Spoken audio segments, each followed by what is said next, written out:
Hello student, कल बच्चों आप लोगों का full syllabus PCB combined test हुआ सुबह 7:30 से 10:30 बजे तक। आई होप सभी लोगों का अच्छा पेपर हुआ होगा। अब मैं केमिस्ट्री के वो सारे 50 क्वेश्चन डिस्कस करने जा रहा हूँ। सारे क्वेश्चन सेक्शन 1 के 35 और सेक्शन बी के 15 क्वेश्चन। इस वीडियो के डिस्क्रिप्शन बॉक्स में आपको पूरा पेपर मिल जाएगा 200 क्वेश्चंस का विद आंसर। आप उसको डाउनलोड कर सकते हैं। Okay, so let's start. Question number 51, A hydrocarbon. बच्चों हाइड्रोकार्बन का मतलब हो गया CXHY। एक हाइड्रोकार्बन है, इसमें कार्बन का परसेंटेज आपको दिया है 75%। तो जाहिर सी बात है बच्चों, रिमेनिंग क्या होगा? रिमेनिंग हाइड्रोजन होगा। 100 में से घटा देंगे तो 75% आ जाएगा। इन्होंने आपसे इंपीरिकल फार्मूला पूछा है। आपको मालूम है पहला काम होगा, जो भी परसेंटेज दिया गया है उसमें एटॉमिक के वेट से डिवाइड करेंगे। 12 6 ठीक है 72। पहला काम करने के बाद जो नंबर छोटा आता है, ये 6.25 छोटा नंबर है, इसका फिर से दोनों में डिवाइड करेंगे। एक दूसरा काम होगा, तो ये 1 आ गया और ये 4 आ गया। ओके, तो दूसरा काम करने के बाद ये जो नंबर निकल कर आते हैं यही उसका इंपीरिकल फार्मूला बनाते हैं। So the answer is C1H4। Right answer क्या होगा बच्चों? 1 होगा। इंपीरिकल फार्मूला निकालना नीट के लिए बहुत ही पॉपुलर सवाल होता है। सबसे पहला काम होता है परसेंटेज में एटॉमिक वेट से डिवाइड करते हैं। जो नंबर सबसे छोटा आता है उसे दूसरे स्टेप में सभी में फिर से डिवाइड करते हैं। फिर जो नंबर निकल कर आते हैं वही इंपीरिकल फार्मूला बनाते हैं। राइट। 51 के बाद आपने पूछा है क्वेश्चन नंबर 52। ये ऑर्गेनिक का क्वेश्चन था, देखेंगे बच्चों। ऑर्गेनिक का क्वेश्चन था। ये आपको एसिटिलीन दिया गया है and this is oxymercuration, demercuration. ठीक है, आपको मालूम है 2 मोल वाटर ऐड होगा, 2 प्लस दे दीजिए, 2 माइनस दे दीजिए। CH पर 2 OH आएंगे, एक इंटरमीडिएट बनेगा बीच में। ये इंटरमीडिएट बनेगा जो कि अनस्टेबल होगा। जेम डाइऑल है, वाटर निकल जाएगा। तो what is A? A is acetaldehyde, CH3CH। इस एसिटाल्डिहाइड में आपने ग्रिगनॉर्ड रिएजेंट डाला है। आपको मालूम है न्यूक्लियोफिलिक एडिशन होगा। This is nucleophilic addition reaction. ये जो R माइनस है ये कार्बोनिल कार्बन पे अटैक करेगा, ये बॉन्ड कटेगा, O पे माइनस आएगा जो सेकंड स्टेप में वाटर से ले लेगा H प्लस। तो आप देख सकते हैं B बनेगा आपका secondary alcohol. B is secondary alcohol. और अल्कोहल ये सेकेंडरी अल्कोहल है। जब आप इसका ऑक्सीडेशन कराएंगे तो H2 और ये O वाटर निकल जाएगा और ये बॉन्ड डबल हो जाएगा। तो what is C? C is acetone. C is acetone. So the right answer is 3rd। ये जेम डाइऑल है। मैं जरा एक बार कैमरा देख लूं, ये कलर साफ साफ दिखाई पड़ रहा है। हाँ बिल्कुल साफ दिखाई पड़ रहा है, कोई प्रॉब्लम नहीं है। तो first reaction is oxymercuration, demercuration. Second step is nucleophilic addition of Grignard reagent and third is oxidation of secondary alcohol into ketone. Right. बहुत पॉपुलर सवाल था, बहुत आता है नीट में। नेक्स्ट बच्चों देखेंगे the general formula CnH2nO2 could be. आप लोग को मालूम होना चाहिए एल्केन का जनरल फार्मूला होता है CnH2n+2। एल्कीन का जनरल फार्मूला होता है CnH2n। एल्काइन का जनरल फार्मूला होता है CnH2n-2। एल्कोहल या ईथर जनरल फार्मूला होता है CnH2n+2O। राइट बच्चों, एल्डिहाइड या कीटोन, जनरल फार्मूला होता है CnH2nO। कार्बोक्सिलिक एसिड या ईस्टर, जनरल फार्मूला होता है CnH2nO2। ओके, और एमीन का भी लिख सकते हैं, वो भी आपको मालूम है CnH2n+3n होता है उसका।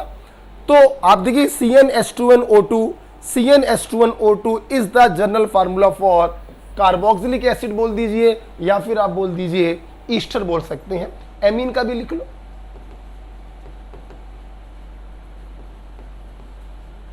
CnH2n+3n। इज इट क्लियर बच्चों?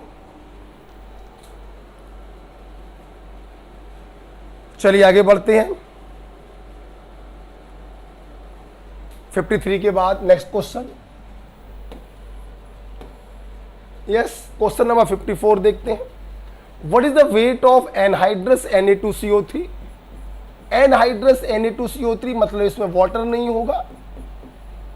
आपको इसका मॉलिक्यूलर वेट याद हो, इट इज 106। निकाल भी सकते हैं, दिया भी गया है। Required to prepare decinormal solution. Deci का मतलब बच्चों 1/10 और नॉर्मल का मतलब नॉर्मेलिटी दी गई है इन 500 ml। आपको वॉल्यूम दिया है 500 ml। बहुत ही सिंपल क्वेश्चन है। नॉर्मेलिटी दिया गया है, वेट आपसे पूछा है, आपने नॉर्मेलिटी का फॉर्मूला लगाया, ग्राम इक्विवेलेंट अपॉन वॉल्यूम इन ml इंटू 1000। ग्राम इक्विवेलेंट को अगर ओपन करें तो वेट इन ग्राम अपॉन इक्विवेलेंट वेट, बाकी सब कुछ वही रहेगा। राइट बच्चों, कोई प्रॉब्लम है किसी को? नहीं। आइए वैल्यू सब्स्टिट्यूट कर देते हैं। नॉर्मेलिटी दिया गया 1/10, वेट बेटा आपसे पूछा गया है ग्राम में। बात करेंगे इक्विवेलेंट वेट क्या होगा। ये सॉल्ट है, इसका इक्विवेलेंट वेट होगा इसका molecular weight upon total positive charge. एक सोडियम पे होता है +1, तो 2 सोडियम पे होगा +2, टोटल पॉजिटिव चार्ज है 2, तो इक्विवेलेंट वेट आ गया 53। यहां पे रख दीजिए। वॉल्यूम ml में दिया है 500 और 1000 से हमने मल्टीप्लाई कर दिया। 5 से ये गया, 2 आया, 2 से ये काटिए, 2 दूनी 4, 2 छिक्का 12, 2 पंचे 10। ये हटाएंगे, दशमलव यहां पर आ जाएगा। 2.65 gram is the right answer. ये देखिए, third is the right answer. Right बच्चों, सही किया ना? Okay, 2.65, so third is the right answer. Simple question था। नॉर्मेलिटी का आपको फार्मूला लगाना था। ग्राम इक्विवेलेंट बराबर वेट इन ग्राम अपॉन इक्विवेलेंट वेट होता है। इक्विवेलेंट वेट कैसे निकाला? ये सॉल्ट है और सॉल्ट का इक्विवेलेंट वेट होगा molecular weight upon total positive charge. एक सोडियम पे +1 होता है तो 2 सोडियम पे +2 होगा, 2 से डिवाइड कर दिया, इक्विवेलेंट वेट आ गया 53। वैल्यू सब्स्टिट्यूट करिए, डायरेक्ट बच्चों आंसर आएगा। राइट, 54 के बाद क्वेश्चन नंबर 55 देखेंगे। अच्छा, ये देखिए बच्चों, ये ड्रग का क्वेश्चन है, आपने मेरे से पढ़ा है। पॉल इरलिक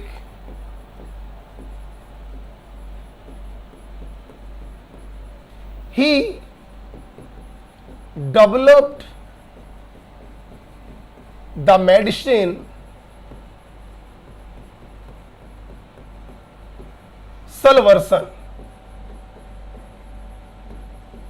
जिसका दूसरा नाम एसफेनामाइन भी बच्चों होता है। सलवर्सन और एसफेनामाइन को पॉल इरलिक ने डेवलप किया था। इसके रिगार्डिंग मैंने आपको 3 बातें लिखवाई होंगी। This salvarsan is toxic to human,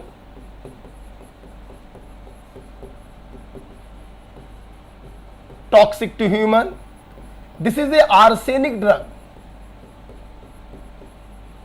आप जानते हैं बच्चों, इसमें एजो लिंकेज की तरह लिंकेज पाई जाती है। जैसे एजो लिंकेज होती है वैसे इसमें आर्सेनिक की लिंकेज पाई जाती है। ये सिफिलिस के अगेंस्ट काम करता है। Syphilis is a sexually transmitted disease STD होता है। सिफिलिस के अगेंस्ट ये मेडिसिन काम करती है और इस महान खोज के लिए पॉल इरलिख साहब को नोबेल प्राइज मिला। ओके, तो आप देख सकते हैं salvarsan is a arsenic containing drug which was first use for the treatment of syphilis, जिसमें मैंने आपको ये 4 बातें और बताई। पॉल इरलिख के बारे में भी एक बात बताना चाहेंगे, फादर ऑफ मॉडर्न कीमोथेरेपी,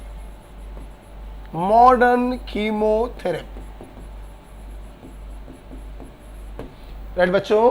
तो इस प्रकार से क्वेश्चन नंबर 55 खत्म होता है।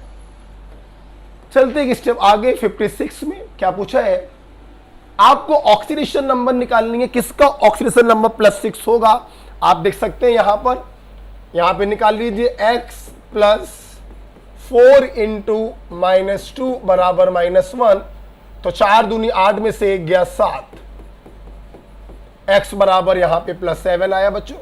यहां निकाल लीजिए x + 6 × -1 बराबर -2, तो बच्चों यहां पर x बराबर +4 आया। हमें +6 चाहिए, यहां पे निकाल लीजिए बच्चों x + 6 × -1 = -3, तो x = +3 आएगा यहां पर। यहां पे निकालिए x + 2 × -1 2 × -2 होगा। ऑक्सीजन की ऑक्साइड में -2 होती है, ये -1 होगा। इस पर कोई चार्ज नहीं है तो बराबर कर देंगे हम लोग 0। तो सॉल्व कर लीजिए, x बराबर आएगा +6। तो इन चारों ऑप्शंस में +6 ऑक्सीडेशन नंबर किस में आई है, CrO2Cl2 में आई है। जब भी मैं ये क्वेश्चन बताता हूं अक्सर बच्चे पूछते हैं सर क्लोरीन ऑक्सीजन के साथ आया है, आपने इसकी -1 कैसे रख दी, ऑक्सीजन के साथ आने में तो पॉजिटिव हो जाती है। सोच तो आप सही रहे हैं लेकिन थोड़ी सी मिस्टेक कर रहे हैं। यहां पर देखने में ऐसा लगता है कि क्लोरीन ऑक्सीजन के साथ है, लेकिन वास्तव में ऐसा नहीं होता। ये क्लोरीन एक्चुअली में जुड़े होते हैं क्रोमियम के साथ। दिस इज CrO2Cl2, बोले तो क्रोमिल क्लोराइड। अब आप देख सकते हैं -1 + 1 -1 + 1 -2 + 2 -2 + 2, तो क्रोमियम के ऊपर चार्ज कितना आया, +6, ऑक्सीडेशन नंबर होगी +6, राइट। 56 के बाद 57 बच्चों, ये भी आप लोगों को मालूम है कि फोटोकेमिकल स्मॉग में क्या क्या होता है। फोटोकेमिकल स्मॉग में ओजोन होता है, NO होता है, पैन होता है, परऑक्सी एसिटिल नाइट्रेट, और इसमें होता है एक्रोलीन। ठीक है, तो इस प्रकार से आप देख सकते हैं आंसर बच्चों इसका क्या होगा, ओजोन होता है, एक्रोलीन होता है, परऑक्सी एसिटिल नाइट्रेट होता है, क्लोरोफ्लोरोकार्बन नहीं होता, इसलिए आंसर हम लोग क्या लगाएंगे 4। क्लोरोफ्लोरोकार्बन जो होते हैं ये ओजोन डिप्लीशन कॉज करते हैं। बाकी फोटोकेमिकल स्मॉग में क्लोरोफ्लोरोहाइड्रोकार्बन नहीं होते हैं। आपको मालूम है ओजोन होता है, NO होता है, पैन होता है, एक्रोलीन होता है, राइट। फैक्ट था बच्चों, आपको मालूम है। नेक्स्ट क्वेश्चन नंबर 58 में आएंगे। देखिए, एक गैस है, if 300 ml of a gas at 27 degree Celsius is cooled to 7 degree Celsius, हमने इसको ठंडा कर दिया 7 डिग्री सेल्सियस तक एट कांस्टेंट प्रेशर। प्रेशर आपने क्या रखा है, कांस्टेंट रखा है। It's final volume will be, आपसे इसका फाइनल वॉल्यूम पूछा गया है। बच्चों आप समझ गए होंगे, चॉल्स लॉ है और आपको चॉल्स लॉ मालूम है।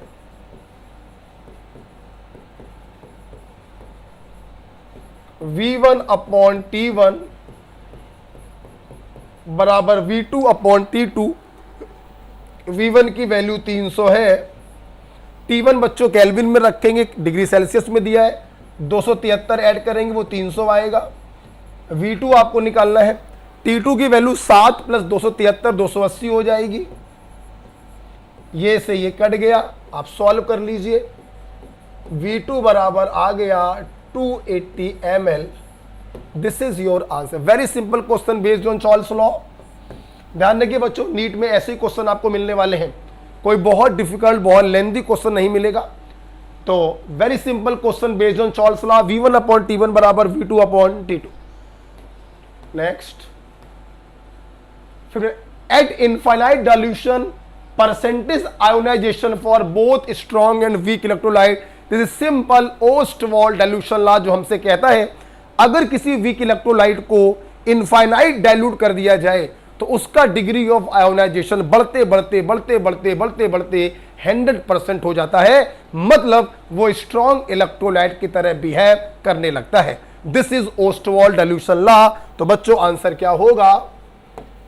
आंसर होगा 100%, and this is Ostwald dilution law. At infinite dilution, a weak electrolyte work like a strong electrolyte. This is given by Ostwald. Answer होगा 4th। 59 के बाद 60, methane diffuses 2 times faster than gas X। ये question Graham's law of diffusion के ऊपर है। आइए करते हैं। Rate of diffusion of methane is 2 times rate of diffusion of gas X। Gas X, यहां से आप देख सकते हैं rate of diffusion of methane का ratio rate of diffusion of gas X के साथ आ गया 2:1।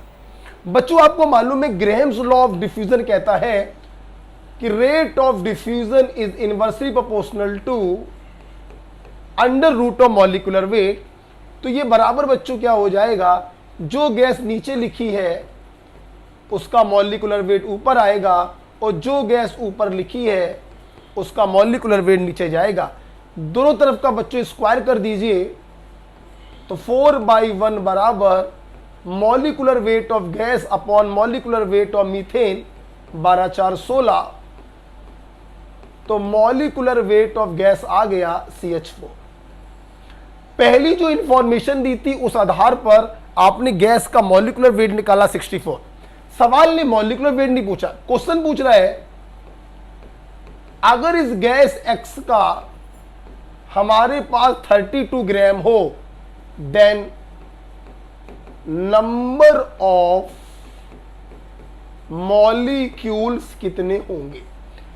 आपसे नंबर ऑफ मॉलिक्यूल पूछा गया, मोल निकाल लीजिए तो वेट में इसके मॉलिक्यूलर वेट से डिवाइड करिए तो मोल मिल जाएगा। वेट इन ग्राम अपॉन मॉलिक्यूलर वेट 1/2 और मोल में एवोगैड्रो नंबर से मल्टीप्लाई कर दीजिए तो नंबर ऑफ मॉलिक्यूल मिल जाएंगे Na/2। This is your answer. तो second is the right answer. बच्चों अब आपको समझना चाहिए इन्होंने हमसे नंबर ऑफ मॉलिक्यूल पूछे लेकिन हमको गैस का मॉलिक्यूलर वेट नहीं बताया।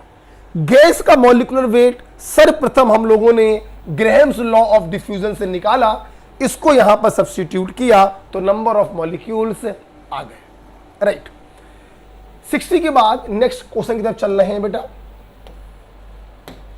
Question number 61। यस, ये जो 61 क्वेश्चन नंबर है ये रदरफोर्ड अल्फा स्कैटरिंग एक्सपेरिमेंट का रिजल्ट है। Rutherford alpha scattering experiment. आप लोगों ने ये फिजिक्स में पढ़ा होगा कि रदरफोर्ड ने गोल्ड फॉइल पर अल्फा पार्टिकलों की बमबारी कराई थी, जिससे रिजल्ट निकला था कि most of the alpha particle goes straight implies atom is empty. कुछ अल्फा पार्टिकल छोटे छोटे एंगल से डिफ्लेक्ट हो गए, इसका मतलब है कि एटम के अंदर कहीं पॉजिटिव चार्ज पोर्शन है जो बहुत ही छोटे से स्थान पर रखा हुआ है। तीसरा पॉइंट था कुछ अल्फा पार्टिकल जैसे गए वैसे ही वापस आ गए या 180 डिग्री से ज्यादा एंगल पर रिफ्लेक्ट हो गए, 90 डिग्री से ज्यादा एंगल पर रिफ्लेक्ट हो गए। इस रिजल्ट ये आया था this positive charge portion is rigid, और इस पॉजिटिव चार्ज पोर्शन को रदरफोर्ड ने नाम दिया था न्यूक्लियस। तो Rutherford alpha scattering experiment discover nucleus. Okay, और ये जो न्यूक्लियस होता है बच्चों, ये पॉजिटिव चार्ज न्यूक्लियस और बीच में इलेक्ट्रॉन चक्कर लगाते हैं। तो इन्होंने अपने एक्सपेरिमेंट के बिहाफ पर रिजल्ट निकाला था कि न्यूक्लियस की जो रेडियस होती है it is directly proportional to mass number of atom की पावर 1/3। डायरेक्टली प्रोपोर्शनल का साइन हटाएंगे, एक कांस्टेंट लिखते हैं R0। ये देखिए radius of nucleus is equal to R0 a की पावर 1/3, जहां पे बच्चों R0 एक कांस्टेंट होता है जिसकी वैल्यू होती है 1.33 इंटू 10 की power -13 centimetre. This is Rutherford alpha scattering experiment. इन्होंने न्यूक्लियस का डिस्कवरी किया, इन्होंने न्यूक्लियस नाम का इस्तेमाल किया, और रेडियस ऑफ न्यूक्लियस कैसे निकालते हैं R0 a की पावर 1/3, जहां पर a होता है एटॉमिक मास या मास नंबर। ओके, मैं फिर से रिवाइज करा रहा हूं। Most of the alpha particle goes straight, implies atom is hollow. Few alpha particles reflected by small angle 20 degree, 30 degree, 10 degree, 5 degree, 45 degree. Means a positive charge portion is present which occupies very small space. This positive charge portion is called nucleus by Rutherford. Few alpha particle got reflected by angle more than 90 degree, या जैसे गए वैसे वापस आ गए, implies this nucleus is very rigid. और इसी experiment का result था रेडियस ऑफ न्यूक्लियस बराबर R0 a की पावर 1/3। R0 एक कांस्टेंट होता है जिसकी वैल्यू है 1.33 इंटू 10 की पावर -13 सेंटीमीटर। और बच्चों ये हमको याद होना चाहिए, राइट बेटा। चले 61 के बाद आपने पूछा क्या है, सारे बताने। 62 देखिए, for a reaction if Kp is greater than Kp, dear Kp is equal to Kc RT की पावर डेल्टा N आपने पढ़ रखा है केमिकल इक्विलिब्रियम में। आपको मालूम है if delta N is positive more than 0 then Kp is greater than Kc। Kp Kc से ज्यादा है, इसका मतलब डेल्टा N की वैल्यू 0 से ज्यादा है। डेल्टा N क्या होता है, गैसियस मोल्स ऑफ प्रोडक्ट, पूरा लिख देते हैं, gaseous moles of product minus gaseous moles of reactant is delta N which is greater then 0। इसको उस तरफ ले जाइए तो gaseous moles of product must be greater than gaseous moles of reactant. मतलब एग्जामिनर ने ये जो जानकारी आपको दी थी, इस जानकारी से आपको ये क्लियर हुआ कि प्रोडक्ट साइड पर गैसियस मोल ज्यादा है। बच्चों फील करिए, reactant goes into product, reversible का साइन। सोचो प्रोडक्ट के अगर गैसियस मोल ज्यादा है तो प्रोडक्ट साइड का प्रेशर भी क्या होगा, ज्यादा। इन्होंने पूछा forward reaction is favoured by, अगर फॉरवर्ड साइड पर प्रेशर ज्यादा है और आपको उसी तरफ जाना है तो आपको प्रेशर क्या करना पड़ेगा, कम। Low pressure favours the forward reaction. बहुत खूबसूरत, बहुत ही खूबसूरत क्वेश्चन नीट के पॉइंट ऑफ व्यू से, बहुत सुंदर सवाल। ऐसे ही क्वेश्चन नीट में पूछे जाते हैं, ट्रिकी सवाल होते हैं, बढ़िया सवाल होते हैं। बच्चों टेम्परेचर के बारे में हम कुछ नहीं बता सकते क्योंकि हमें नहीं मालूम है कि रिएक्शन एक्सोथर्मिक है, डेल्टा इज नेगेटिव, या एंडोथर्मिक है, डेल्टा इज पॉजिटिव, या एक केस और भी बन सकता है, न एक्सो न endo, delta S equal to 0। इसलिए टेम्परेचर के बारे में कुछ नहीं बोल पाएंगे, हम सिर्फ प्रेशर के बारे में बता सकते हैं। एक बहुत ही खूबसूरत सवाल। नेक्स्ट 63 देखते हैं। द सॉल्युबिलिटी ऑफ AgCl आपको दिया गया। सॉल्युबिलिटी प्रोडक्ट, बहुत ही सिंपल सा क्वेश्चन है।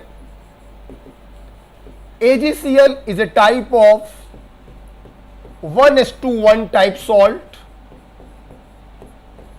और 1:1 टाइप सॉल्ट के लिए आपको याद होगा KSP इक्वल टू होता है S स्क्वायर। तो इस एक्सप्रेशन में बहुत ही महत्वपूर्ण बात यह होती है कि S इज सॉल्युबिलिटी, बहुत इंपॉर्टेंट बात, बट इन मोल पर लीटर। बहुत से बच्चे गलती कर देते हैं, वहां पे सॉल्युबिलिटी आपको ग्राम पर लीटर में दिया गया है। सबसे पहले आप सॉल्युबिलिटी निकालिए मोल पर लीटर में, तो ग्राम पर लीटर में अगर AgCl के मॉलिक्यूलर वेट से डिवाइड कर दें तो ये से ये कटेगा 10 की पावर -2, 10 की पावर -5 मोल पर लीटर, या मोलर बोल सकते हैं। उठा के रख दीजिए, तो KSP बच्चों हो गया 10 की power -10। So first is the right answer. तो इस क्वेश्चन में हमने आपको सिखाया कि KSP बराबर जो भी रिलेशंस होते हैं उनमें बच्चों सॉल्युबिलिटी हमेशा मोल पर लीटर या मोलर में रखी जाती है। कभी भी धोखे से ग्राम पर लीटर में मत रख दीजिएगा। Okay, next 64। For an ideal binary solution, बच्चों आपको मालूम होगा आइडियल सॉल्यूशन क्या होते हैं। मान लीजिए लिक्विड A है और ये लिक्विड B है, हमने इन दोनों को मिलाया और एक मिक्सचर बनाया। अगर ये मिक्सचर आइडियल मिक्सचर है तो आपको मालूम होना चाहिए आइडियल मिक्सचर के लिए enthalpy of mixing is 0, volume of mixing is 0। और जब इन दोनों को मिलाया तो यहां पर A और B के बीच में फोर्स लगेगा, और ध्यान रखिए force between different component must be equal to force between same component. Is it clear? हाँ, इनके एग्जांपल भी आपको मालूम है, बेंजीन एंड टोलुइन। बेंजीन में भी वॉन्डरवॉल फोर्स है, टोलुइन में भी वॉन्डरवॉल फोर्स है। इसके एग्जांपल है chlorobenzene and bromobenzene, ethyl chloride and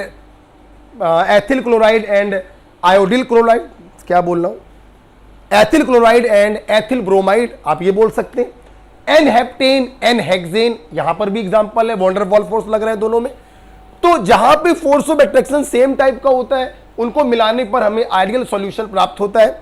delta H of mixing 0, delta V of mixing 0, और डिफरेंट कंपोनेंट में लगने वाला फोर्स वही होता है जो सेम कंपोनेंट में लगता है। एग्जांपल फिर से बोलने जा रहा हूं, N hexane, N heptane, ethyl chloride, ethyl bromide, benzene, toluene, chlorobenzene and bromobenzene.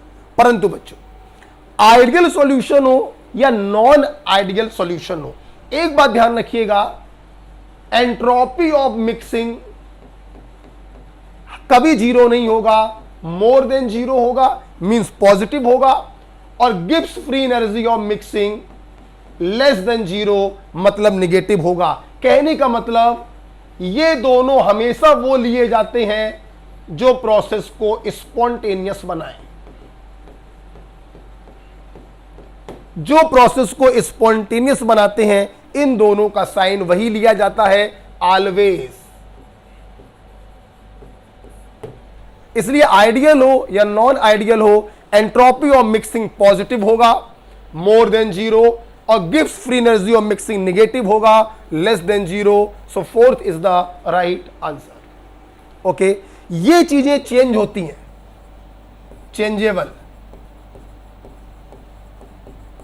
लेकिन एंट्रोपी ऑफ मिक्सिंग और गिब्स फ्री ऑफ मिक्सिंग हमेशा सेम रहता है। ये मोर देन 0 मींस पॉजिटिव, ये लेस देन 0 मींस नेगेटिव।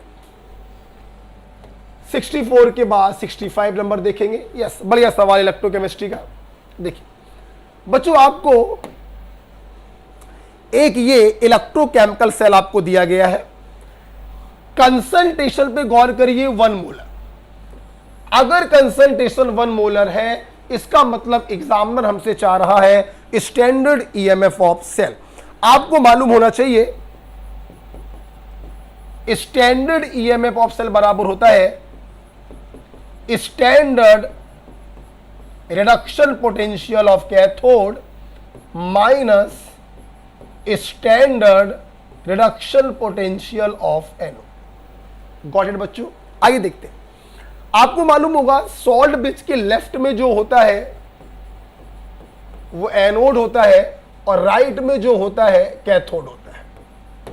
हमें चाहिए है रिडक्शन पोटेंशियल ऑफ कैथोड, मतलब गोल्ड, मतलब हमें चाहिए है Au+3 गोज टू Au वाला potential minus standard reduction potential of anode. Anode किसने बनाया है? निकिल ने। तो हमको चाहिए है Ni+2 to Ni। Reduction potential का मतलब होता है potential develop due to reduction. यहां पर भी रिडक्शन दिखाना है और यहां पर भी रिडक्शन आपको दिखाना है। आइए वैल्यू सब्स्टिट्यूट करें। Standard reduction potential of gold, आप ध्यान दीजिए बेटा, ध्यान दो बेटा। E0 Au+3 to Au, reduction potential आपको दिया है 1.5 minus reduction potential of nickel Ni+2 से Ni, Ni+2 से Ni दिया गया, एज इट इज उठा के रख दीजिए। ये आ गया बच्चों। तो स्टैंडर्ड ईएमएफ ऑफ सेल आ गया, माइनस माइनस हो जाएगा प्लस, तो आंसर बच्चों आएगा 1.75 वोल्ट। ओके, आपने ये कैसे जाना कि आपको स्टैंडर्ड ईएमएफ ऑफ सेल निकालना है? आपने आयंस की कंसंट्रेशन देखी, 1 मोलर है, मतलब आपको स्टैंडर्ड ईएमएफ ऑफ सेल निकालना है। स्टैंडर्ड ईएमएफ ऑफ सेल बराबर होता है standard reduction potential of cathode minus standard reduction potential of anode. Reduction potential का मतलब होता है potential develop due to reduction, अर्थात आपको कैथोड का भी दिखाना है रिडक्शन और आपको एनोड का भी दिखाना है रिडक्शन दिखाना है, राइट। आपको रिडक्शन पोटेंशियल ही दिया गया, एज इट इज उठा के रख देंगे। यहां पर भी देखिए आपको रिडक्शन पोटेंशियल दिया गया, एज इट इज उठा के रख देंगे। सॉल्व करेंगे, ये आगे। ओके बेटा, बात क्लियर हो रही है? चल 65 के बाद क्वेश्चन नंबर 66 देखेंगे। ए solid AB has body centred cubic structure. ध्यान रखिएगा, AB को देखते ही आपके दिमाग में आ गया this is A ionic solid. आइए देखते हैं आयनिक सॉलिड BCC पैटर्न में कैसे होते हैं।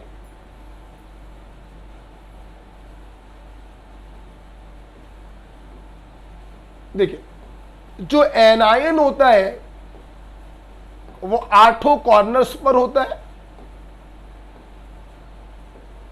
ये देखिए बेटा, B minus, B minus, B minus, B minus, B minus, B minus, B minus और B माइनस। और जो बेटा कैटायन होता है, कैटायन यहां पर बॉडी सेंटर पे रखा होता है। कैटायन यहां पे रखा होता है बॉडी सेंटर में A+। ओके, अब होता क्या है कि जितने भी ये कॉर्नर वाले एनायन होते हैं 8 के 8, ये बॉडी सेंटर वाले को टच करते हैं।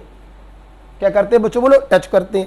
इसलिए यहां पर अगर हम इंटर आयनिक डिस्टेंस की बात करें कि Ra+ प्लस Rb माइनस, चूंकि ये दोनों एक दूसरे को टच कर रहे हैं तो ये दूरी जो है बॉडी डायगोनल बाई 2 हो जाएगी। और हमारे स्टूडेंट जानते हैं बॉडी डायगोनल होता है a√3, तो आप इसको खोल के अगर लिखेंगे a√3/2। ध्यान से मेरी बात सुनिए, ये जो आपने रेडियस ऑफ कैटायन और रेडियस ऑफ एनायन निकाला है, हम लोग इसको इंटर आयनिक डिस्टेंस भी कहते हैं बच्चों, और नियरेस्ट नेबर डिस्टेंस भी कह सकते हैं। ओके, आप देखिए बच्चों, या distance of closest approach, of course एक नाम ये भी दे सकते हैं,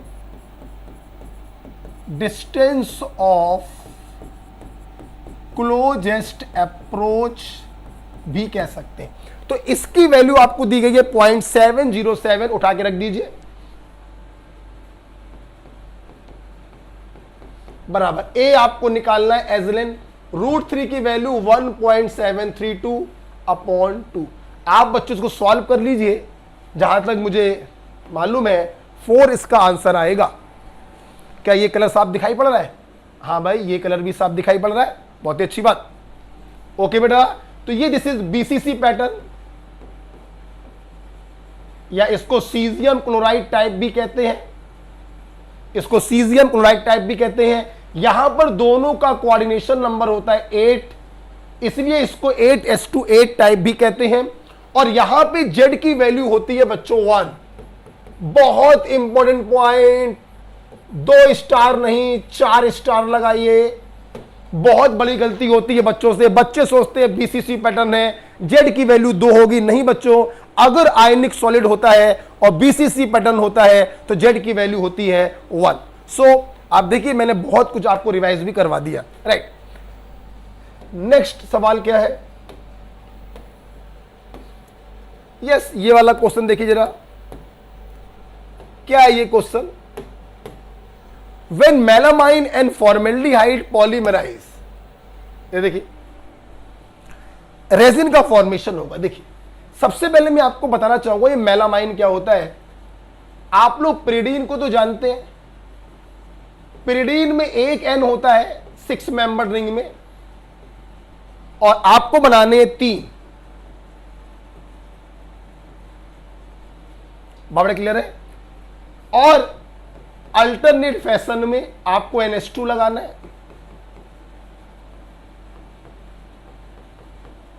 बच्चों दिस ट्राइजीन,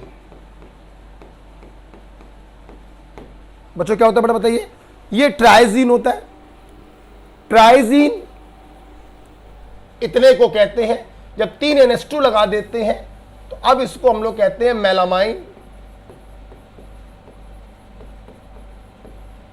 इतने स्ट्रक्चर को ट्राइजीन कहते थे, जब 3 NH2 लगा दिए इसे कहते हैं मेलामाइन।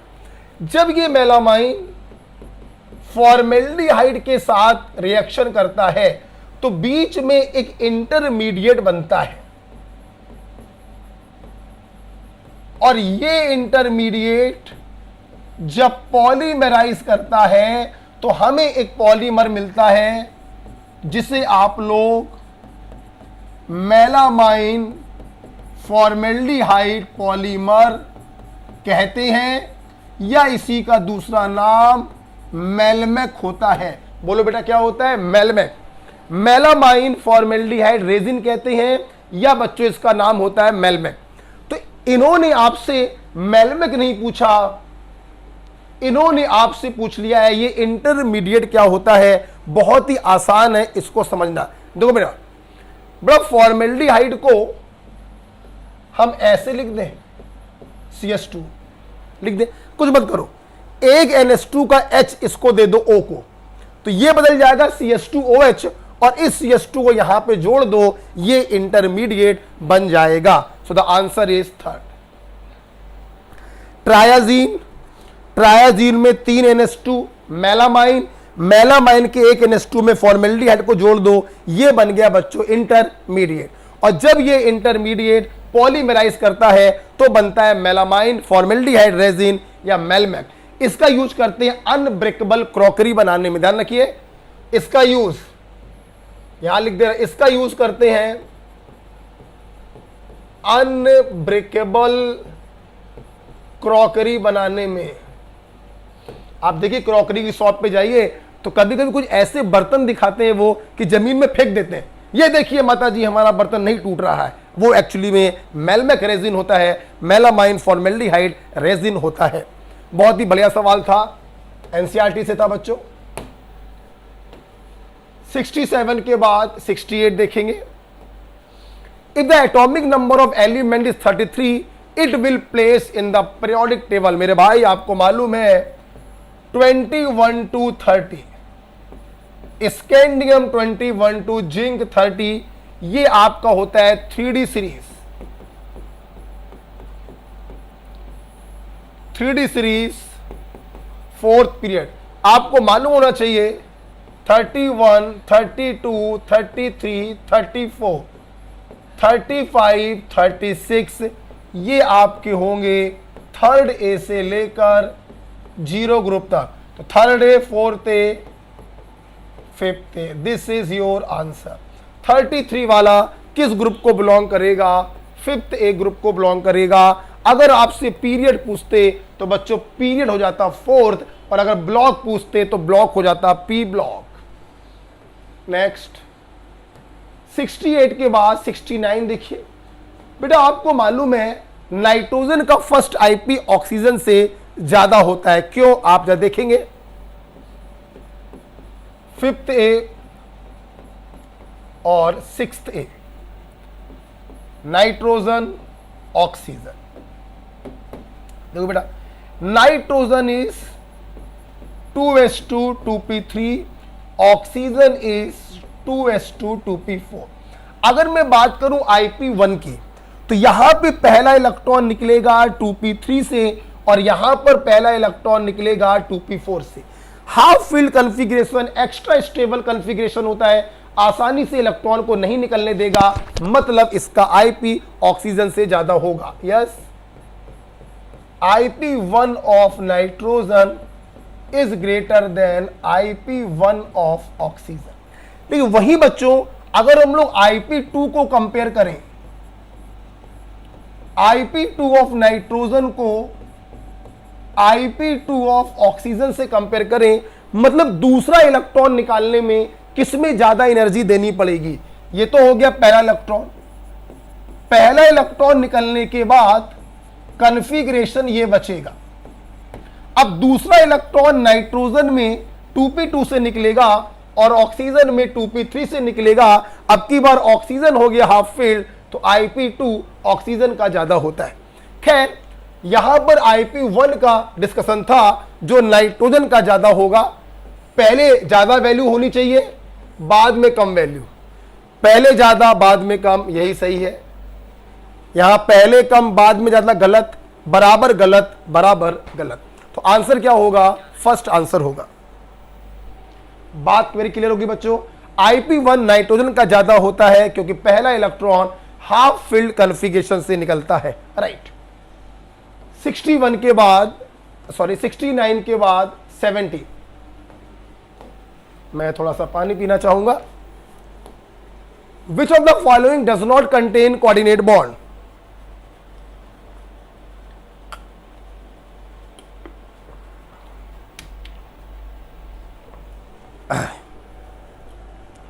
किसमें कोऑर्डिनेट बॉन्ड नहीं होगा? बहुत ही सिंपल सा है। BH4 माइनस अगर देखें, H माइनस इलेक्ट्रोनेगेटिव पे मानते हैं, डुप्लेट पूरा हो गया कोऑर्डिनेट बॉन्ड। और बोरॉन के पास 3 इलेक्ट्रॉन होते हैं, एक एक इलेक्ट्रॉन का साझा कर लेगा। This is BH4 minus. NH4 plus sorry plus मानना था। प्लस किस पर मानेंगे? इलेक्ट्रोपॉजिटिव पर मानेंगे। प्लस का मतलब है हाइड्रोजन के पास जो एक इलेक्ट्रॉन था वो भी चला गया। नाइट्रोजन के पास 5 होते हैं, ये 3 बॉन्ड बनाएगा, एक लोन पेयर बच गया और इस लोन पेयर को ये इस भिखारी, इस नंगे H+ को दे देगा और सभी लोगों का ऑक्टेट और डुप्लेट संतुष्ट हो जाएगा। तो यहां पर भी कोऑर्डिनेट बॉन्ड है। कार्बोनेट की अगर बात करें तो बच्चों माइनस चार्ज इलेक्ट्रोनेगेटिव में माना, 6 और 1 7, एक बॉन्ड बनाएगा। 6 और एक 7 एक बॉन्ड बनाएगा, ये 2 बॉन्ड बनाएगा, कहीं पर भी कोऑर्डिनेट बॉन्ड नहीं है। आंसर क्या होगा? H3O प्लस तो बहुत ही आसान होता है, वाटर, और ये ऑक्सीजन क्या करता है, अपने लोन पेयर को H प्लस को डोनेट कर देता है। This is hydronium ion. Okay, तो 70 का बच्चों आंसर हुआ थर्ड। केमिकल बॉन्डिंग का टॉपिक था।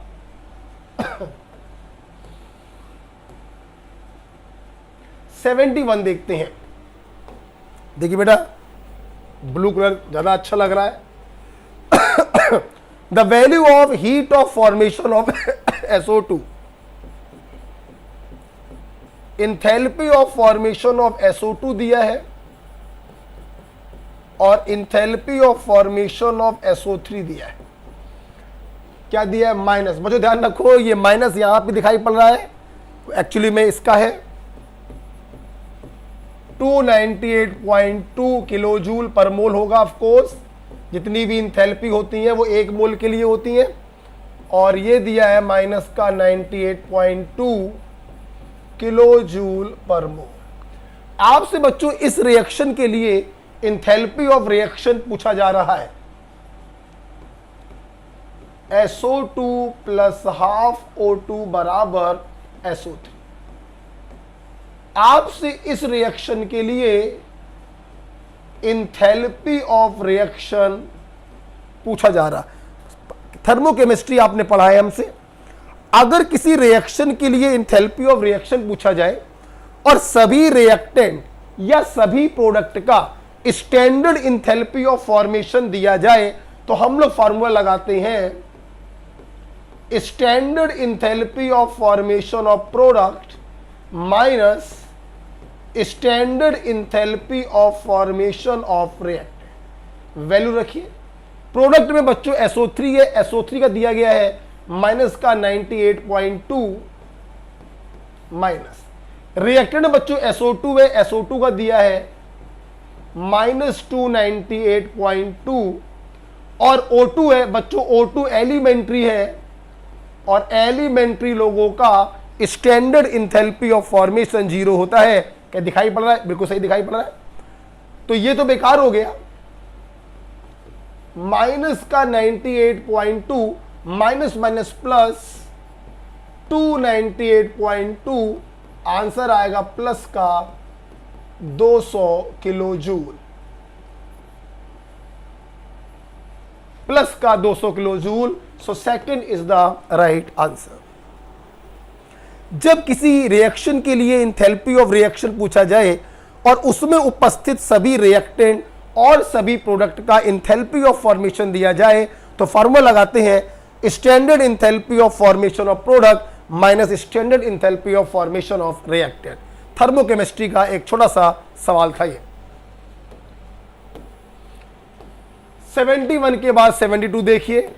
Which of the following is non polar. बच्चों नॉन पोलर को पहचानना आपको मालूम है, जिनका नेट डाइपोल मूवमेंट 0। और नेट डाइपोल मूवमेंट 0 बच्चों उनका होता है जो 2 कंडीशन फॉलो करें, no lone pair on centre atom, और दूसरा all surrounding atom must be same. इस 2 रूल के बाद 2 एक्सेप्शन है। XC F4 and XC F2, जहां पर लोन पेयर होते हैं फिर भी ये दोनों नॉन पोलर हैं। ठीक है। अच्छा, अब आपको ये देखना है इन दोनों कंडीशन को कौन फॉलो कर रहा है। दूर से दिखाई पड़ रहा है सल्फर के पास 6 इलेक्ट्रॉन होते हैं, 6 का साझा कर लिया, कोई लोन पेयर नहीं है, सारे सराउंडिंग एटम सेम है, दिस इज नॉन पोलर। यही हमारा आंसर। 6 में 4 का साझा कर लिया, 2 बचे, 1 लोन पेयर, ये पोलर होगा। 7 में से 5 का साझा किया, 2 बचे, 1 लोन पेयर, ये पोलर होगा। और यहां पर देखिए लोन पेयर तो एक भी नहीं है, लेकिन सारे सराउंडिंग एटम सेम नहीं है, इसलिए ये भी पोलर होगा। तो नॉन पोलर सिर्फ कौन सा होगा? फर्स्ट। ओके, 72 के बाद 73 देखते हैं क्या है। आपसे बच्चों पूछा गया है कोऑर्डिनेशन नंबर ऑफ निकिल क्या होता है। बहुत ही सिंपल है, कोऑर्डिनेशन नंबर बराबर होता है समेशन ऑफ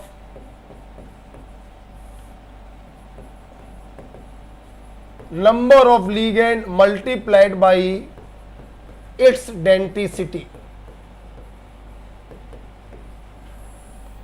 कोऑर्डिनेशन नंबर बराबर होता है जितने भी लिगेंड्स हैं उनमें डेंसिटी से मल्टीप्लाई कर दो और सबको जोड़ दो तो कोऑर्डिनेशन नंबर आ जाता है। जैसे इसमें कितने लिगेंड है? 3। Oxalate is a bidentate ligand, तो कोऑर्डिनेशन नंबर कितना आ गया? 6।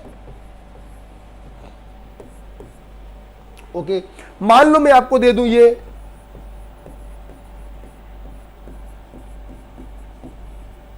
मैं इसमें पूछूं बताइए जरा कोबाल्ट का कोऑर्डिनेशन नंबर क्या होगा। 2 प्रकार के इसमें लिगेंड आइए, नंबर ऑफ एथिलीन डायमीन कितने हैं? 2। इसका डेंसिटी कितना होता है? 2। This is A bidentate ligand. Plus कितने क्लोरीन है? 2। क्लोरीन की डेंसिटी कितनी होती है? 1। सबको जोड़ दीजिए तो कोऑर्डिनेशन नंबर कितना आ गया? 6। तो number of ligand multiplied by its density plus दूसरा लिगेंड का नंबर मल्टीप्लाइड बाई उसकी डेंसिटी, सबको जोड़ते जाइए कोऑर्डिनेशन नंबर आ जाएगा। ओके, C2O4 होता है ऑक्सलेट, बाइडेंटेड लिगेंड होता है, और एथिलीन डायमीन ये होता है, ये भी एक सिमेट्रिकल बाइडेंटेड लिगेंड होता है। Okay, next, what are the unit of equivalent conductivity? बच्चों आपको मालूम होना चाहिए इक्विवेलेंट कंडक्टिविटी बराबर कप्पा इंटू 1000 अपॉन नॉर्मेलिटी। अब अगर आपको इसका यूनिट बताना है तो इनके यूनिट को रखना पड़ेगा। कप्पा बराबर आपने पढ़ा होगा C इंटू एल अपॉन ए, और C बच्चों आपने पढ़ा होगा रिवर्स ऑफ रेजिस्टेंस। ठीक, अब जरा मेरी बात सुनिएगा। देखिए, रेजिस्टेंस की यूनिट होती है ओम। ओम सिंबल ऐसे बना देते। कंडक्टेंस उसका उल्टा होता है, तो ओम का उल्टा कर दो मोह, या कर दो ओम इनवर्स। दिखाई पड़ रहा है? या साइमन भी कर सकते हैं आप, दिखाई पड़ रहा है? अच्छा, अब इस मोह को यहां पे रख दो। लेंथ का यूनिट होता है सेंटीमीटर, ये होगा सेंटीमीटर स्क्वायर, तो यह जब मोह सेंटीमीटर इनवर्स, तो इसका यूनिट हो गया मोह सेंटीमीटर इनवर्स।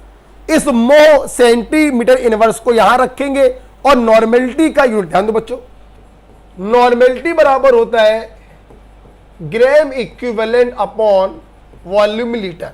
ग्राम इक्विवेलेंट का यूनिट ग्राम इक्विवेलेंट ही होता है, या कभी कभी इसके स्थान पर सिर्फ लिख देते हैं इक्विवेलेंट। वॉल्यूम का यूनिट लीटर भी होता है, और इसका यूनिट हम लोग सेंटीमीटर क्यूब भी लिख सकते हैं। तो नॉर्मेलिटी का यूनिट आ गया इक्विवेलेंट सेंटीमीटर -3। कप्पा का यूनिट ये है मोह सेंटीमीटर इनवर्स। क्या मैं यहां करके दिखा दूं? यहां पे करके दिखा रहा हूं, देखना। कप्पा का यूनिट है मोह सेंटीमीटर इनवर्स अपॉन, ये तो नंबर हो गया, हटाओ इसको। नॉर्मेलिटी का यूनिट है ग्राम इक्विवेलेंट या सिर्फ इक्विवेलेंट सेंटीमीटर -3। ऊपर ले जाइए तो मोह सेंटीमीटर स्क्वायर इक्विवेलेंट इनवर्स, ये यूनिट आ गया इक्विवेलेंट कंडक्टिविटी का। So third is the right answer. बच्चों आपने फील किया कि मैंने इसका यूनिट आपको याद नहीं कराया। मेरे भाई, आप फिजिक्स के स्टूडेंट हैं, फिजिक्स में पढ़ा है यूनिट एंड डायमेंशन, यूनिट याद नहीं करी जाती हैं। सिंपल, उसके फार्मूले में जो जो चीजें आ रही हैं उनकी यूनिट को सब्स्टिट्यूट कर दो तो उसकी यूनिट आ जाएगी। हमने देखिए ना सिर्फ आपको उसका यूनिट बताया, बल्कि 1, 2, 3, 4 फार्मूले भी रिवाइज कराए और चारों लोगों की यूनिट भी रिवाइज कराई। राइट, तो थर्ड बच्चों इसका आंसर होगा। लीटर भी वॉल्यूम का यूनिट है और सेंटीमीटर क्यूब भी वॉल्यूम का यूनिट है। चूंकि हमसे एग्जामिनर सेंटीमीटर में पूछ रहा है, इसलिए लीटर के स्थान पर हमने सेंटीमीटर क्यूब का इस्तेमाल किया।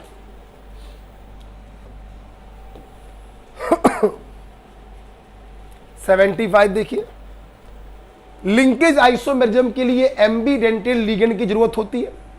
एम्बीडेंटेड लिगेंड वो होते हैं जिनके पास एक से ज्यादा डोनर साइट होती हैं। एग्जाम्पल के तौर पर NO2 एंड ये देखिए नाइट्रो। तो जहां पर भी एम्बीडेंटेड लिगेंड आपको दिखाई पड़ जाए, ये देखिए दिखाई पड़ रहा है, तो लिंकेज आइसोमेरिज्म कौन सो करेगा? थर्ड, जिसके पास भी एम्बीडेंटेड लिगेंड हो, नाइट्राइड, नाइट्रो, साइनाइड और आइसोसाइनाइड। ठीक है, साइनेट, बहुत सारे मैंने आपको बताए थे। 75 का आंसर थर्ड होगा। लिंकेज आइसोमेरिज्म वो शो करते हैं जिनके पास एम्बीडेंटेड लिगेंड होता है। ग्रेविटी सेपरेशन, ग्रेविटी सेपरेशन को लेविगेशन भी कहते हैं। ग्रेविटी सेपरेशन से उन लोगों को प्यूरिफाई करते हैं जिसमें ओर और इंप्योरिटी की डेंसिटी में डिफरेंस हो। राइट बच्चों, based on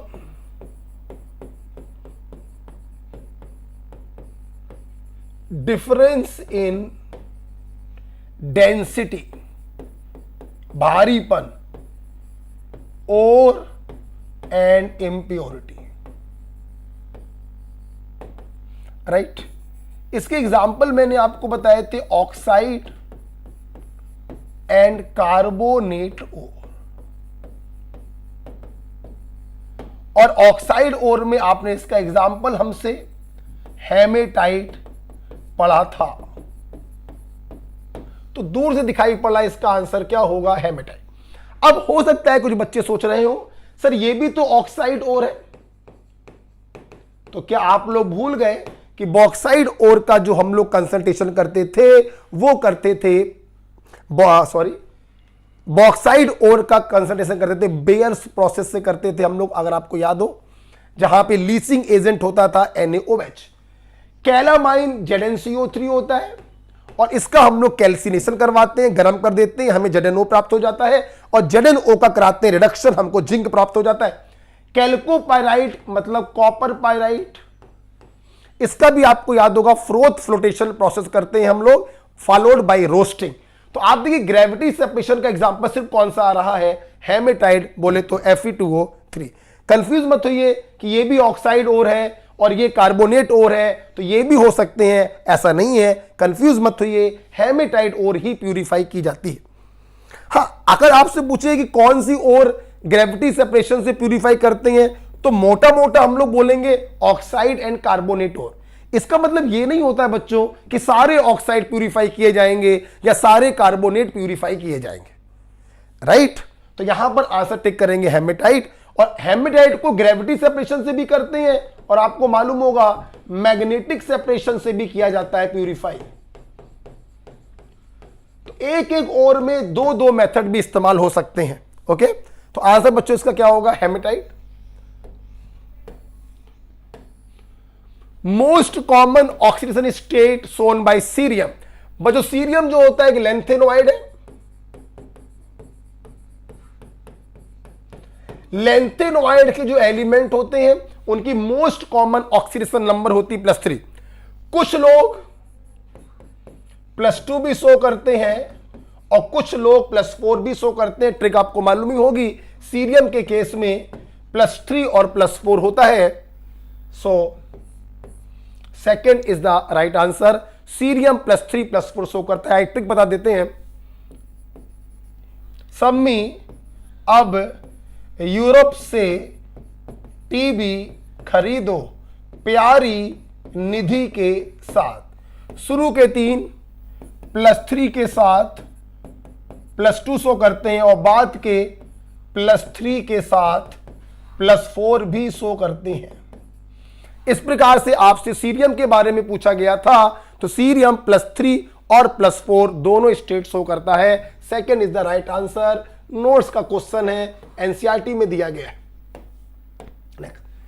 Which of the following compound on reaction with NaOH and H2O2 yellow colour. मेरे भाई आपको याद होगा, कोई भी क्रोमियम +3 कंपाउंड हो, जब इसकी रिएक्शन किसी एल्कली से कराते हैं, आप कोई दूसरा एल्कली भी ले सकते हैं, विद ऑक्सीडाइजिंग एजेंट H2O2, तो हमें येलो कलर क्रोमेट प्राप्त होता है। येलो कलर क्रोमेट प्राप्त होता है।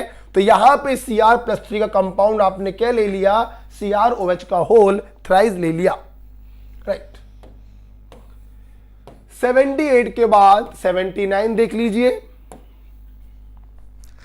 देखिए बच्चों, आपको मालूम है सेकंड ग्रुप के जो कैटायन होते हैं उनका हाइड्रेशन बहुत ज्यादा होता है, इसीलिए इनके हैलाइड जो होते हैं वो हाइड्रेटेड फॉर्म में पाए जाते हैं, जैसे BCl2.4H2O,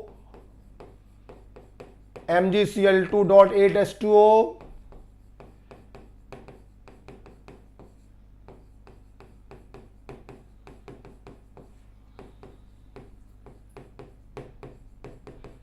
ऊपर से नीचे जाने पर साइज बढ़ता जाएगा, हाइड्रेशन कम होता जाएगा, नंबर ऑफ वाटर मॉलिक्यूल कम होते जाएंगे। ध्यान से मेरी बात सुनिए जरा।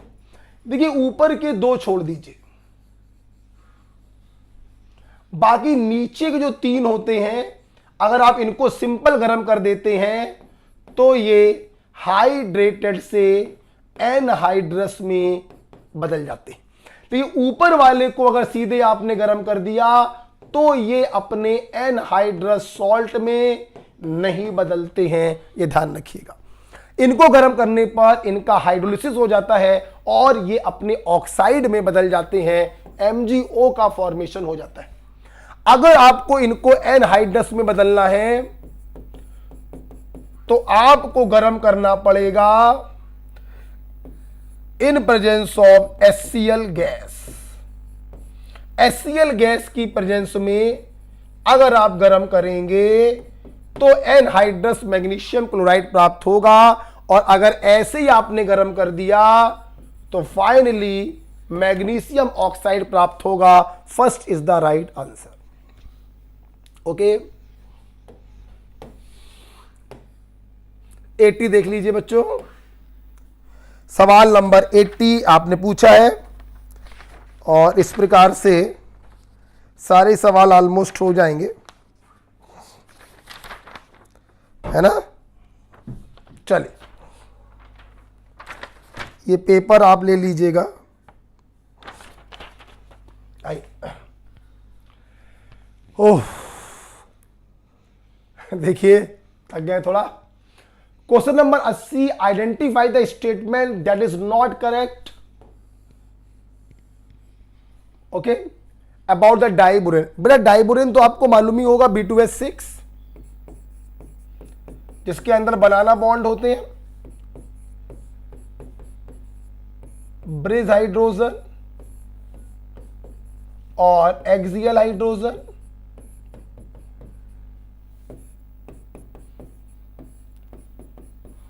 ये एंगल आपको मालूम होगा 120, ये होता है 97। चारों एक्सियल हाइड्रोजन और बोरॉन एटम एक ही प्लेन में होते हैं, जबकि ये दोनों जो होते हैं परपेंडिकुलर होते हैं।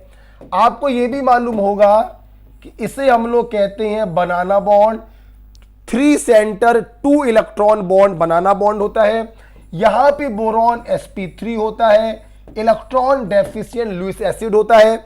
आपको यह भी मालूम है ये वाले बॉन्ड लंबे होते हैं और एक्सियल वाले बॉन्ड छोटे होते हैं। BHB bond length is longer than boron और एक्सियल वाला। तो कौन सा गलत है? There are 2 bridge hydrogen atom in diborane, सही है। Each boron atom for 4 bond, सही है। Hydrogen atom are not in same plane, सही है। All BH bond are same, ये गलत है। एक्सियल वाले बच्चों छोटे होते हैं और ब्रिज वाले जो बॉन्ड होते हैं वो बड़े होते हैं। जहां तक याद आ रहा है 134 पिकोमीटर एंड 119 पिकोमीटर होता है, लिखवाया है नोट्स में मैंने, आप देख सकते हैं। तो 80 का बच्चों 4 हो गया। Inorganic benzene, again third day group का क्वेश्चन आ गया। आपको मालूम है B3N3H6 डाइबोरेन को अगर अमोनिया के साथ हम रिएक्शन कराएं तो सबसे पहले एक आयनिक एडक्ट बनता है।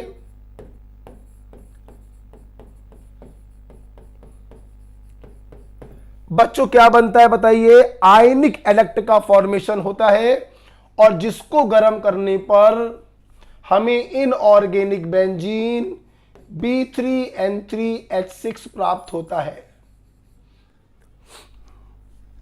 ओके, क्या हमारे स्टूडेंट इस आयनिक एडक्ट को जानते हैं? बिल्कुल आप जानते होंगे, राइट। BH2NH3 का होल 4 BH4 माइनस, आपको याद होगा। चलिए, बहुत सारी बातें हैं। देखिए सारी बातें तो यहां नहीं बोल पाएंगे, अदरवाइज बहुत टाइम चला जाएगा, क्योंकि वैसे भी सारे को डिस्कस कर रहे हैं। H3PO2 हैज द नेम, आपको H3PO2 का नेम मालूम होगा।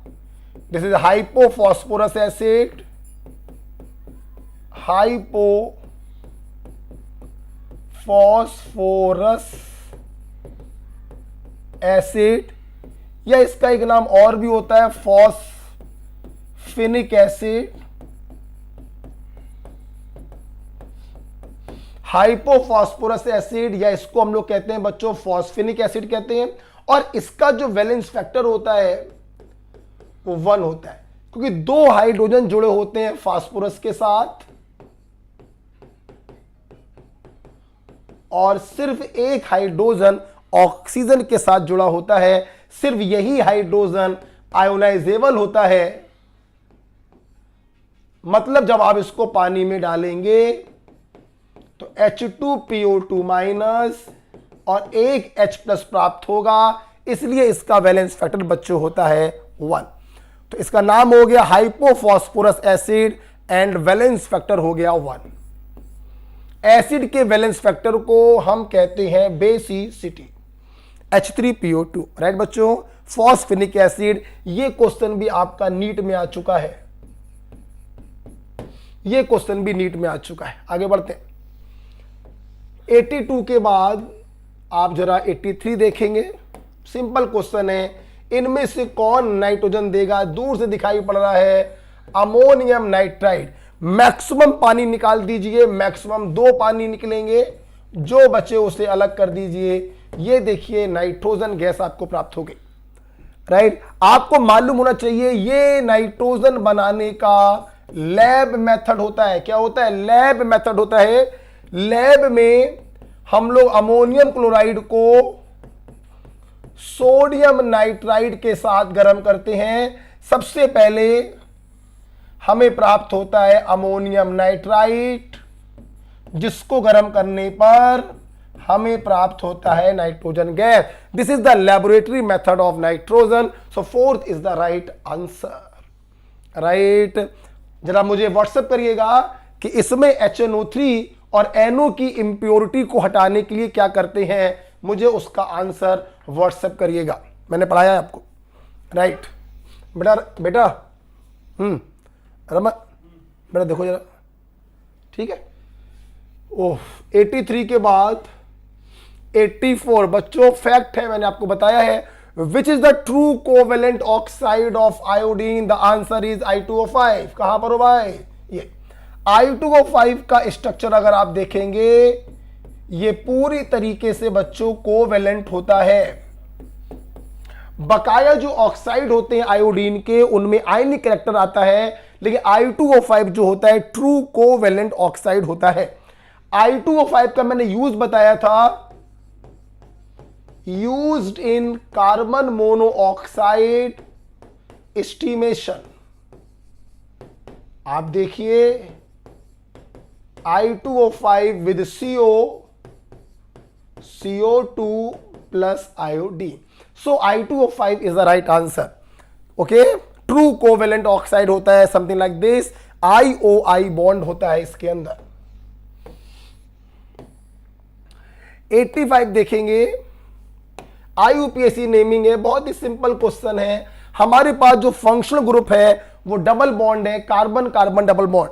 नंबरिंग उस किनारे से करेंगे जहां से डबल बॉन्ड को छोटा नंबर मिले, 1 2 3 1 2 3, कहीं से भी करिए 3 नंबर मिल रहा है। अब जरा देखिए सब्स्टिट्यूएंट को, 1 2 3, 3 नंबर, 1 2 3, यहां से भी 3 नंबर, कहीं से भी नंबरिंग करिए 3 नंबर ही मिल रहा है। ये आपकी प्रिंसिपल चेन है, ये आपका सब्स्टिट्यूएंट है। नंबरिंग आप कहीं से भी कर दीजिए। प्रिंसिपल चेन में 5 कार्बन है, 5 कार्बन का रूट वर्ड होता है पेंट, प्राइमरी सफिक्स है 2 पे लगा है इन, सेकेंडरी सफिक्स कोई सीनियर फंक्शनल ग्रुप तो है नहीं, तो ये हो गया प्रिंसिपल चेन का नाम पेंट 2 इन। थर्ड पोजीशन पे लगा है सब्स्टिट्यूएंट मिथाइल, सब्स्टिट्यूएंट के नाम प्रिंसिपल चेन के पहले लिखे जाते हैं 3 मिथाइल पेंट 2 इन। ओके, इस 2 को आप यहां लिख दो, आप यहां लिख दो, आप आगे लिख दो, कहीं पर भी लिख दो, एक ही बात है। तो 3 मिथाइल 2 पेंटीन, 3 मिथाइल पेंट 2 इन, जो चाहे वो बोलिए, third is the right answer. 85 के बाद 86 देखिए बच्चों क्या होगा। हमने क्या किया है, ये आपका ब्यूटेन है, CH3 CH2 CH2 CH3, आप कहीं से भी नंबरिंग कर लीजिए, 1 2 3 4। हम लोग जब भी ब्यूटेन के, नॉर्मल ब्यूटेन के हम जब भी कन्फर्मर पढ़ते हैं तो अक्सर हमेशा C2C3 बॉन्ड के अलोंग ही पूछे जाते हैं। C2C3 बॉन्ड, C1 C2 या C3 C4 बॉन्ड को नहीं देख रहे हैं हम, तो C2 में लगे हुए ग्रुप कौन कौन से हैं, 2 हाइड्रोजन 1 मिथाइल, और C3 में भी लगे हुए हैं 2 हाइड्रोजन और 1 मिथाइल। ओके, आप अगर इसका न्यूमन प्रोजेक्शन बनाते हैं तो आप देखिए इस कार्बन पर भी 2 हाइड्रोजन 1 मिथाइल लगा है, 2 हाइड्रोजन 1 मिथाइल, मान लीजिए ये C3 है, और ये पीछे वाला कार्बन मान लीजिए ये C2 है, इस पर भी देखिए 2 हाइड्रोजन और 1 मिथाइल लगा है, 2 हाइड्रोजन और 1 मिथाइल। तो इसका आपने एक न्यूमन प्रोजेक्शन बच्चों ये बनाया। ये न्यूमन प्रोजेक्शन चीख चीख कर कह रहा है कि मैं एंटी स्टैगर्ड हूं, क्योंकि सेम ग्रुप जो है अपोजिट साइड पर है। आप देखिए, आप देख सकते हैं सेम ग्रुप अपोजिट साइड पर है, ये एंटी स्टैगर्ड कन्फर्मर है। अब इन्होंने बोला C2 कार्बन को एंटी क्लॉकवाइज 120 डिग्री घुमा दें। C2, ये है C2, सर्किल वाला C2 है बच्चों, 2 हाइड्रोजन है 1 मिथाइल। अच्छा, अब एंटी क्लॉकवाइज 120 डिग्री घुमाना, सुनना बच्चों, जब 120 घुमाओगे 60 घुमाने पर इधर पहुंचेगा और फिर 60 घुमाने पर ही इधर आ जाएगा। मतलब सर्किल को जब 120 डिग्री एंटी क्लॉकवाइज घुमाएंगे तो ये जो CH3 है वो यहां पर पहुंच जाएगा। ध्यान से देखेंगे सब लोग, ये सर्किल है, पहले बना देते हैं C3 को, ये ब्लू से हमने C3 बनाया, इस पर कोई फर्क नहीं पड़ा है, ये वैसे ही रहेगा। ये देखिए C3 है।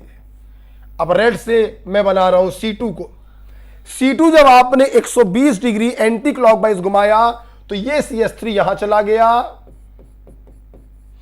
ये वाला H इस H पर आ गया, और ये वाला H मिथाइल की जगह पर आ गया। ये आपने बनाया है C3।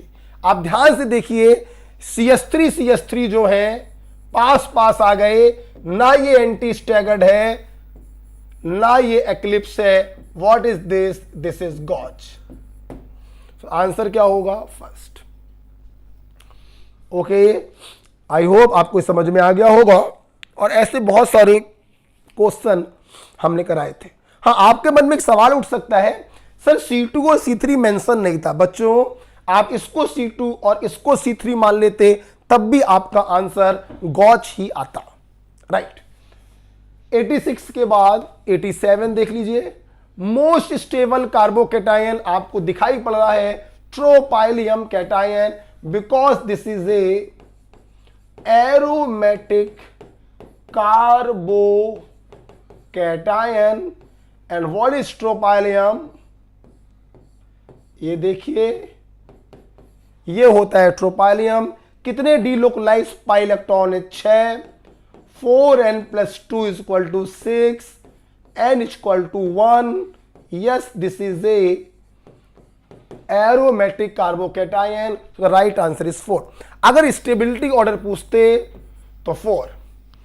फर्स्ट, सेकंड और थर्ड में फर्स्ट में 3 फिनाइल है, रेजोनेंस ज्यादा होगा तो फर्स्ट की स्टेबिलिटी आएगी, फिर सेकंड की आएगी और फिर थर्ड की आएगी।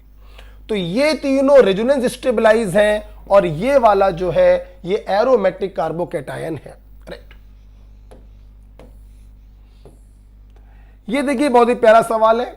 The reaction of propene with HOCl। Propene का मतलब बच्चों है एल्कीन, और एल्कीन देती है electrophilic addition reaction. Electrophilic addition का मतलब है फर्स्ट स्टेप में अटैक करता है इलेक्ट्रोफाइल और वो होता है रेट डिटरमाइनिंग स्टेप, और सेकंड स्टेप में अटैक करता है न्यूक्लियोफाइल और ये होगा फास्ट। HOCl में HO- Cl+ होता है, तो फर्स्ट स्टेप में बच्चों अटैक करेगा Cl+। So the right answer is second. Okay बेटा, बात समझ में आ गई। सिंपल इलेक्ट्रोफिलिक एडिशन रिएक्शन होता है, कार्बोकेटायन इंटरमीडिएट बनेगा, रीअरेंजमेंट की भरपूर संभावनाएं, 1,2 हाइड्राइड या मिथाइल शिफ्टिंग भी हो सकती है। सो आफ्टर 88 सिंपल क्वेश्चन था। 89 आइए ब्लू पेन से करते हैं। आइसोप्रोपिल ब्रोमाइड, ये रहा आइसो ग्रुप, प्रोपिल मतलब 3 कार्बन, ब्रोमाइड मतलब Br। हमें इसका कराना है वुड्स रिएक्शन। वुड्स रिएक्शन आपको मालूम है, सोडियम से रिएक्शन होगी और इसके 2 मोल आपस में रिएक्शन करेंगे। क्या होगा बच्चों? ट्वाइस NaBr निकल जाएगा और ये कार्बन सिंगल बॉन्ड से इस कार्बन से जुड़ जाएगा।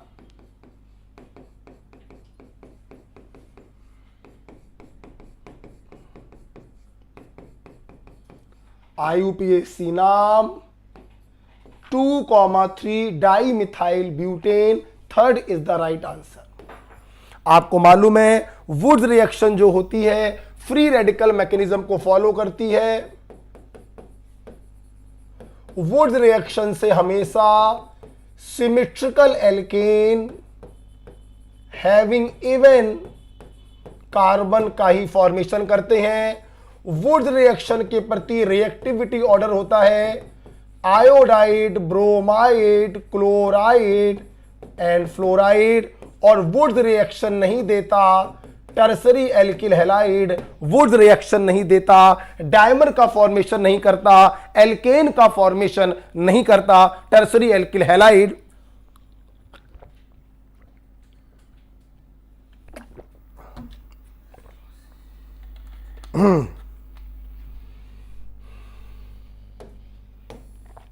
89 के बाद 90 देखेंगे। कैमरा चल रहा है? चल रहा है भाई, ठीक है। Okay, which of following will not give iodoform reaction? Iodoform क्या हुआ? अच्छा, आयोडोफॉर्म टेस्ट बच्चों आपको मालूम होना चाहिए। आयोडोफॉर्म बोलो या हेलोफॉर्म बोलो। हेलोफॉर्म टेस्ट कौन देते हैं? 2 लोग देते हैं।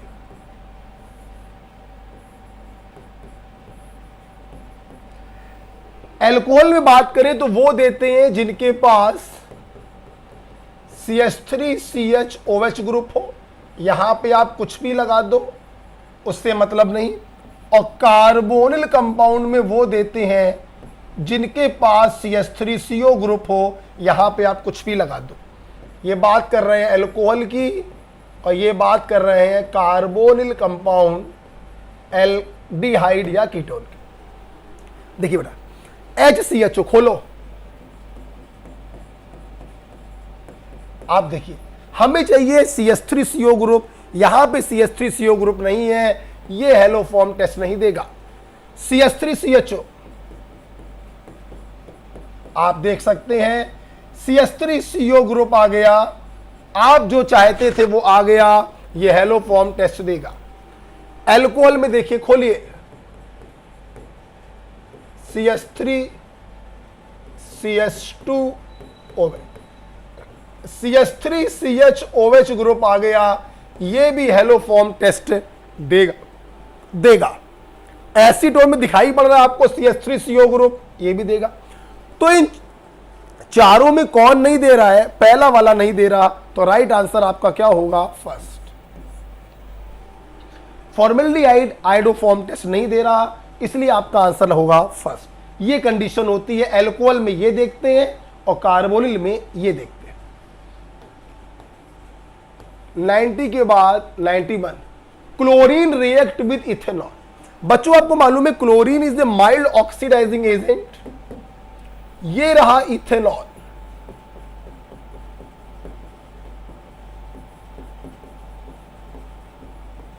आपने जब क्लोरीन वाटर से इसको ऑक्सीडाइज कराया, चूंकि ये एक प्राइमरी अल्कोहल है तो ये एल्डिहाइड में ऑक्सीडाइज होगा, लेकिन रिएक्शन यहां पर स्टॉप नहीं होगी, क्योंकि आपको याद है क्लोरीन जो होता है ऑक्सीडेशन के बाद सब्स्टिट्यूशन करता है एट 1 अल्फा कार्बन, 3 H है तो 3 मोल क्लोरीन लगेगा और ट्राइक्लोरो एसिटल्डिहाइड का फॉर्मेशन होगा, जिसे हम लोग मोहब्बत में क्लोरल के नाम से जानते हैं। The right answer is 4। तो सबसे पहले होगा ऑक्सीडेशन और फिर होगा सब्स्टिट्यूशन एट 1 अल्फा पोजीशन। ध्यान रखना, अगर एक से ज्यादा अल्फा कार्बन है, एक ही अल्फा कार्बन पर सब्स्टिट्यूशन होता है, क्लोरल का फॉर्मेशन होगा। 91 के बाद बच्चों 92 तो बहुत ही आसान है, आपको मालूम है principal quantum number n size के बारे में बताता है, azimuthal quantum number l shape के बारे में बताता है, और magnetic quantum number m orbital या मैग्नेटिक बिहेवियर या ओरिएंटेशन के बारे में बताता है। So the right answer is size, shape and orientation. Okay बच्चों, इज इट क्लियर? पढ़ा चुका हूं, क्वांटम नंबर मैंने पूरा पढ़ाया है आपको। 93 देखते हैं। आइए बच्चों, आपको दिया है aniline, the first step is डायजोटाइजेशन।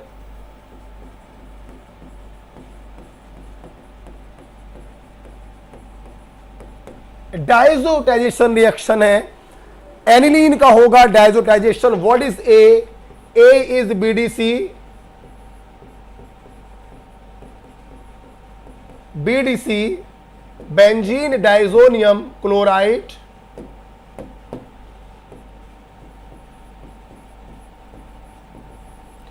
इसका रिएक्शन आपने कॉपर सल्फेट से कराया, दिस सैंडमियर रिएक्शन।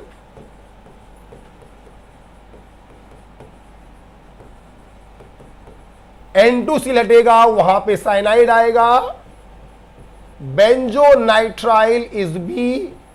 उसके बाद आपने कराया acid hydrolysis, CN group convert हो जाएगा COOH में और बेंजोइक एसिड मिलेगा, दिस इज व्हाट C।